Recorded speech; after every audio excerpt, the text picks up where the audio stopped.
I just got a harder workout, then I'm gonna get the whole trip running over here. All right, what's up, dude? Let's go. All right, where's the Philippines there? I don't even know, bro. I'm about to pass out. I'm so tired. I sprinted, literally. The traffic was so bad. It's almost gonna take an hour to get from the entrance of LAX to this terminal. So I literally got out on foot at that very moment and sprinted all the way here. But it's gotta be at least a mile and a half. Crazy. I'm profusely sweating. Like, it's gonna be nuts.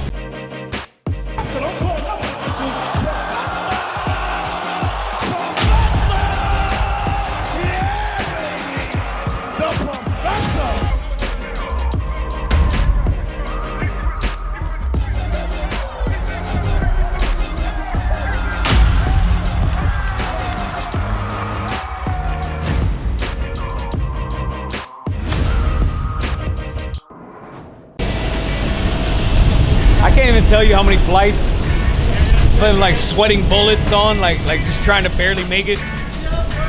Way too many. Great, that good business. Hopefully, I think these lay back flat. You know if these seats lay flat? Yes, once they yeah. So the seats lay flat.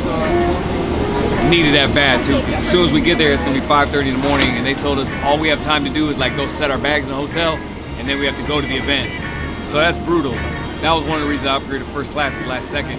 Try to get a good rest in. Because if you fly economy, you ain't getting no real rest, you know what I mean? Business class, you can get some decent rest. And I feel blessed too, because we got that good Wi-Fi as well. So should be a good flight.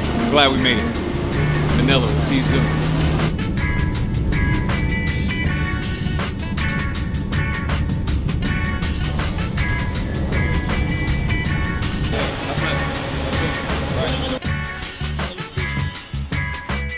Just touched down about an hour and a half ago here in Manila, Philippines, and I'm a little tired. I'm not gonna lie, I wanted to lay down, but we didn't get a chance. So we just pretty much set our bags in the hotel, hopped in the shower real quick, and now we're headed to the event. First event, I believe, is like a skills clinic that Hype Streetball is putting on for the kids out here. I'm excited, to be honest. As tired as I am, I'm excited.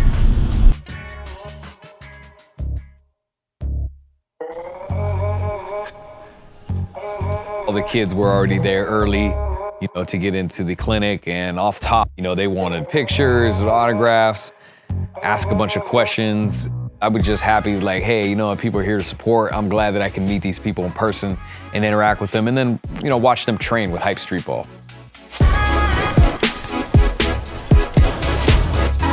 It feels like everybody here really likes the game a lot, like they're having fun in their element, you know what I mean? I think that this would be like the hoop enthusiasts of the kids who like basketball. But I feel like everybody here, they love it. You know what I mean? These are people who love basketball. So pretty cool to just see like a community event like this where nobody's arguing, nobody's bickering. Everybody's having a good time and just doing what they love.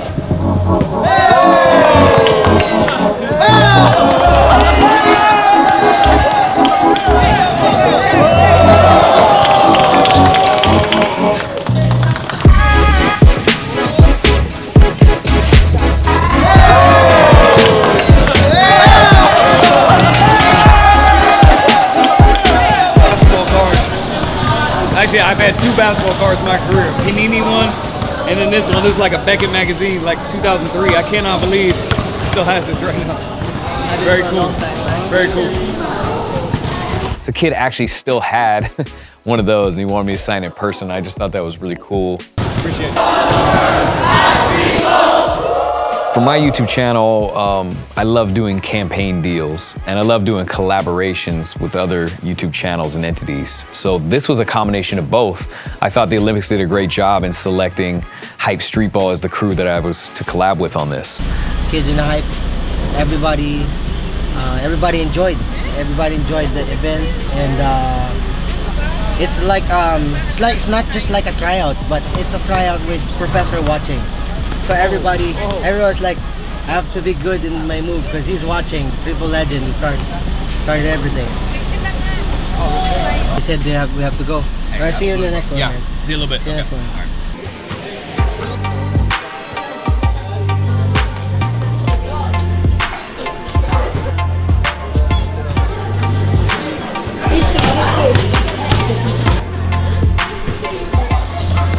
basically like a basketball court right in the middle of the slums of Manila. It's about as streetball as you could possibly get internationally, at least that I've seen. Yeah, so right now it's 3v3, 3 females on the court at once. And from what it sounds like from the locals, it's like over 10 or 15 years ago, like females didn't even play basketball here. So to see that progression, have females want to do it, and then really on some street ball vibe stuff is pretty cool.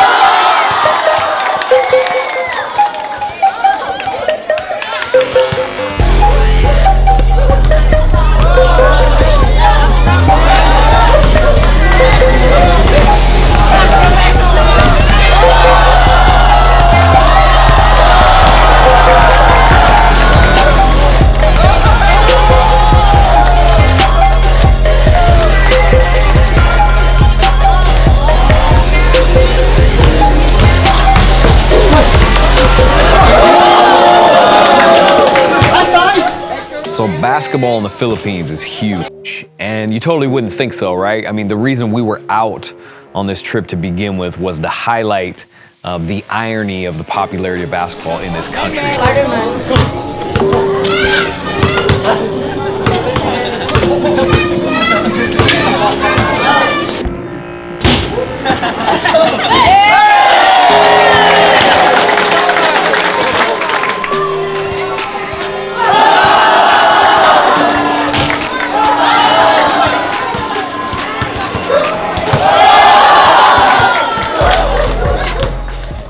Fan excitement was awesome. You can't really equal that anywhere else. You know, that anticipation of like, I can't wait to see this move. When he does, I'm gonna go crazy. And that's what I got pretty much all the way through playing there.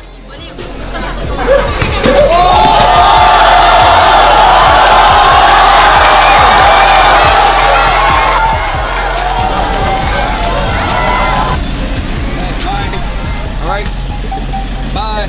It's good seeing you. So we head out from there and we want to go to another court, right? Because we're trying to experience basketball just all different levels, you know, in the Philippines, all different types of scenery. We head out to this other court, which is actually the most iconic basketball court in the Philippines. And it's been refurbished by Nike and LeBron. So I guess LeBron James a few years prior had actually went to this court as it was being refurbished. And that had to be just beyond cool for the residents there and just the people of the Philippines in general.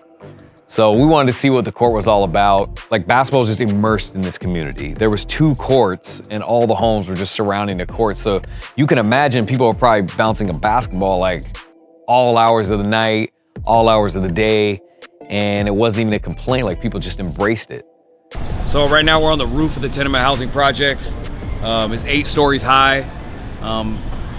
Chris was telling me that they have over 1,500 residents, and most incredible view I've seen thus far since we've been in the Philippines. You can see downtown Manila over here. I'm pretty taken that like basketball is such a big part of their culture, you know what I mean? Like, out of the 1,500 residents, he said over 1,000 of them actually play ball, whether that's in the leagues or pickup ball or 30 and over, 40 and over leagues and stuff like that. So it seems like basketball is just really ingrained in their culture, like on a whole nother level. It's very eye-opening to see such a different culture operating and see the influence that the sport of basketball has on it.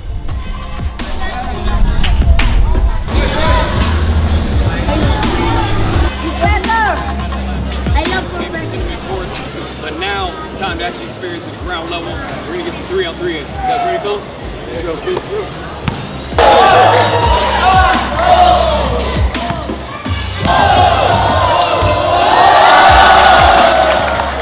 Get out there, I start noticing that it's not only just us out there anymore. Like, kids were looking through the gates, some kids that came onto the court, and then a lot of people had just stepped outside their home, and people were watching us all the way around on every level.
even when they're waiting on the move.